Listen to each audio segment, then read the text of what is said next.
क्या है दूरदृष्टि दोष?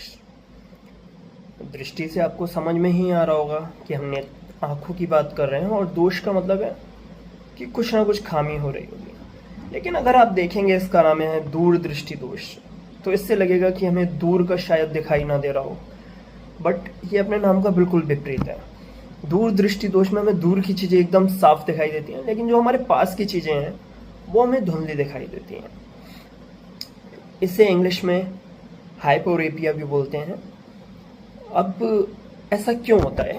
ये हमारा आँख, मान लीजिए ये हमारी आँख है, इसके अंदर रेटिना होती है, जो क्योंकि कोई भी वस्तु हमें तब दिखती है जब उस पर पड़ने वाला प्रकाश हमारी आंखों में आके टकराता है, तब उसकी एक उल्टी छवि हमारी आंखों पर बनती है, जो हमारे दिमाग में पहुंचती है और उसे दिमाग सीधा करके देख पाता है, तो वो हमें वस्तु नज़र आती है।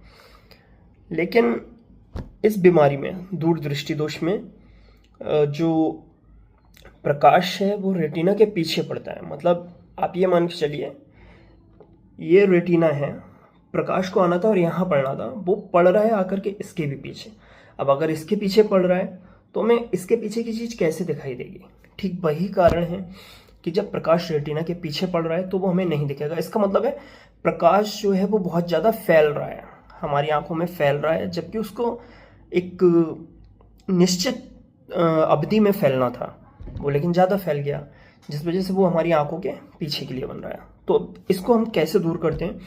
इसके लिए हम उत्तल लेंस का प्रयोग करते हैं। जो चश्मे आप देखते होंगे वो उत्तल लेंस के होते हैं, जिसकी वजह से जो दूरदृष्टि दोष है वो दूर हो पाता है, यानी हमें पास की चीज़ें साफ दिखाई देती हैं। क्योंकि जो उत्तल लेंस है वो प्रकाश को दबाने का काम करता है। दबाने का मतलब है, मान लीजिए ये एक वस्तु है, इससे प्रकाश टकराया और इस अवस्था में यूं फैल करके जा रहा था, तो अब अगर उत्तल लेंस लगा होगा ना, तो ये प्रकाश हमें ऐसा दबा हुआ दिखाई देगा जब हमारी आंखों पे पड़ेगा।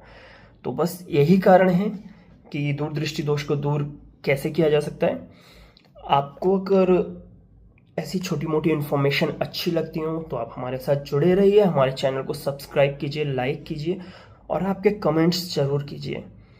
Thanks for watching my YouTube channel.